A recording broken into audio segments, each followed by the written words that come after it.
Steelers being postponed now for a third time. It is scheduled for tomorrow afternoon. This was a game played on Thanksgiving. Here's Steelers lineman Zach Banner with a lot to say. At some point, there has to be a decision made that we're going to play this game. We just don't understand how the whole Denver thing, like I understand, like, you know, there's been people getting tested every single day. That probably is the only rational reason. But, I mean, Denver's just played without any quarterback. You know what I mean? They just brought their guy up off a P squad. So I thought we have extended rosters for a reason, but that's just me. So that's what he said, and then Bud Dupree had this to say, just posting a bunch of laughing emojis, and Eric Ebron chimed in as well, saying, "Dog, I'm trying to stay off here right now. I'll get fined for what I want to say." So the Steelers are frustrated, and look, to some degree, I understand their frustration. This is the second time this season that they've been the team that was scheduled to play the team that has had the COVID outbreak. But in case it isn't crystal clear to everyone, Graziano, explain why the situation in Denver over the weekend and the situation with the Ravens right now really have nothing to do with each other. Yeah, the failure to understand this on the part of the Steelers players, Zach Banner, results in a perception that the Ravens game has been postponed because the Ravens are shorthanded. That is not the case. The reason the Ravens game has been postponed multiple times is the Ravens have had at least one positive test for each of the last 9 days. There have been times during the past week where the league and the team and the players union felt like it was not safe for the Ravens to assemble and play the game. That's why it keeps getting postponed. That's why it was postponed again last night. They want another day of clear testing to get some confidence that it's going to be safe. In the case of the Broncos, they don't have a team-wide outbreak like Baltimore does. They had one guy test positive, and when you have someone test positive, you assess their close contacts. When the league assessed the close contacts of the player, Jeff Driscoll, who tested positive, it found that the other three quarterbacks were high-risk close contacts because they were around him for an extended period of time. They weren't wearing masks. High-risk close contacts have to isolate 4 or 5 days. And that's what happened to the Broncos. It just so happened that they were all quarterbacks. But there was no thought of postponing because there was no outbreak that led them to believe it wasn't safe for the Broncos to assemble. Those guys were just taken off the field by virtue of the protocols. And so, again, the game is scheduled to be played tomorrow. By the way, it's scheduled to be played in the afternoon because of the NBC is committed to the Christmas tree lighting ceremony tomorrow night. Nothing could be more 2020 than that is. But Greg McElroy, if I could come to you on this, I know that watching what you watched in Denver the other day left you with a pretty strong feeling. Yeah, guys, here's my thing. If the Ravens are going to be at less than full capacity, to the point in which they can't execute, then we are doing damage to the shield, right? Like us as players and us that are associated with the NFL, we're proud of the shield. We're proud of that moniker. You got to protect the shield. You're told that in every single NFLPA meeting.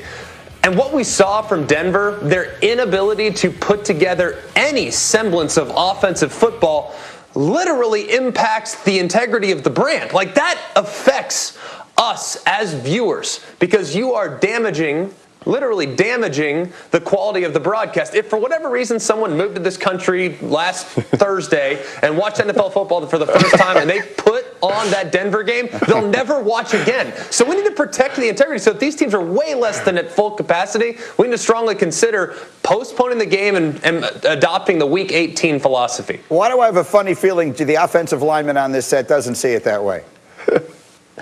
Yeah, absolutely not, man. Listen, I fully think what the NFL is doing is as good as they can do, right? You're just trying to find a way to play these games. This whole idea, the Broncos screwed up, right? Their quarterback room screwed up. People could say the quality of the game isn't good when backups have to play. I mean, come on, man. It's a pandemic. There's nothing else they can do. They're doing their absolute best to get games. The quality of play, I hope every consumer who's watching the NFL understands the quality of play may suffer if teams have an outbreak. That's just reality, man. But don't keep pushing and posting. At the end of the day, the season's getting longer and longer. Players want to get it played and get it out of the way. Yeah, and for what it's worth, the game does have a lot of significance. Let me just show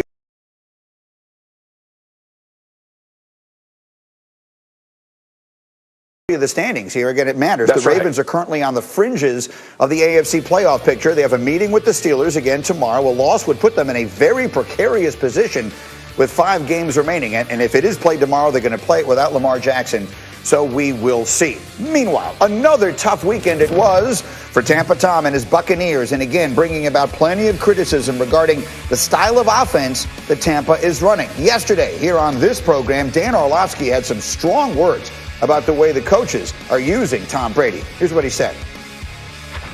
So last week, you ran motion 6 times.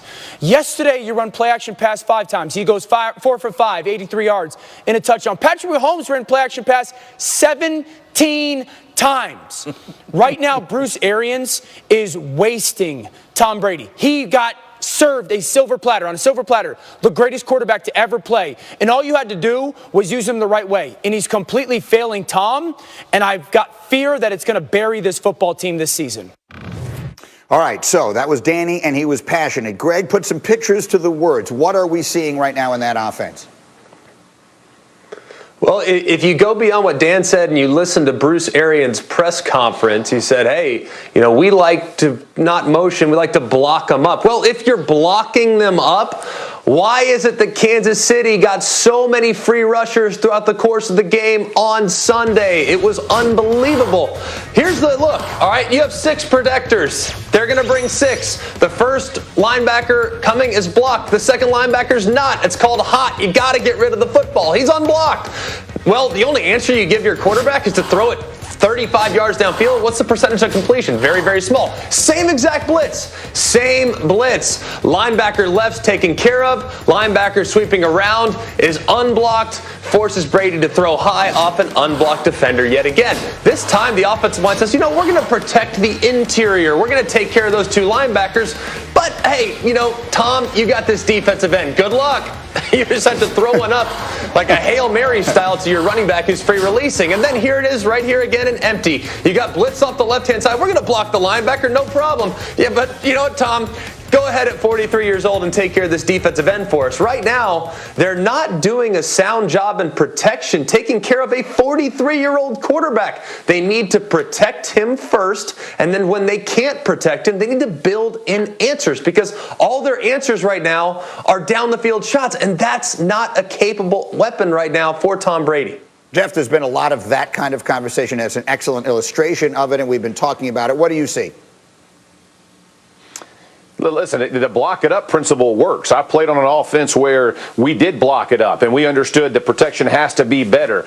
Listen, Tom, the whole idea of motion and what Dan's talking about, I get he's passionate about motion. All that's going to bring is more confusion to this offense at this point. Listen, they don't know where it's coming from when they're static. So start moving guys around and bringing pressure. You have no idea how to communicate this. This goes back to preseason reps together. These guys don't understand if they're a hot team or a pick-it-up team. They just don't have an identity yet. And whether you like it or not, practice does matter. I know Bruce Arians said that. They have to get better in understanding what they want to get accomplished. Let Tom Brady feel comfortable because and I know, everybody else in the NFL knows Tom Brady's going to be a statue 5 yards behind the center. There's no surprise in that. So however you want to get it, whether it's hot or picking it up, you can do either one. At this point, trying to bring in motion, these guys, Bruce Arians knows how to coach, right? Leftwich, Tom Moore, there's a bunch of guys on that staff who know how to coach. They didn't forget how to coach football. They have to all get on the same page. And part of this goes to Tom Brady understanding where to put his protection and making sure he's blocked up and protected first and foremost. Worry about the route secondarily.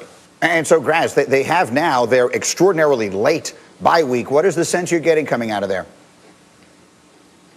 I didn't get the sense that they were feeling too bad about the way Sunday went. Yeah, they got punched in the mouth early. Obviously, they need to figure some things out on defense, for one. We don't talk about that. But they came back and played well in the second half, and I think they feel like there's stuff they can build on, especially going into a bye week where you do your self-scouting and you reassess and you figure out what adjustments have to be made. And look, to Jeff's point, adjustments have to be made. They didn't have preseason reps. And, Orlovsky, and I know he knows this, he's using a Kansas City Chiefs comparison. Andy Reid and Patrick Mahomes have been together 4 years. They can finish each other's thoughts it comes to play calling. Tom Brady and Bruce Arians met 8 months ago. I mean, this is part of the deal. Yep. They have to put something together, and that's why it was a mistake early in the season to be thinking this was a surefire Super Bowl contender. They aren't all the way yet what they are eventually going to be. They feel like they can get there, but they still need work. Let's see what the last few weeks wind up looking like for them. We will take our first break, but we are jam-packed this morning. Stay with us as we continue. Coming up, yesterday, Bears head coach Matt Nagy called out his team after a Sunday night stinker. Did his comments do him more harm than good? We debate. And then it is the playoff chaos scenario of 2020. What happens if Ohio State can't play for the Big Ten championship? It's a very real possibility, and we'll assess what it means.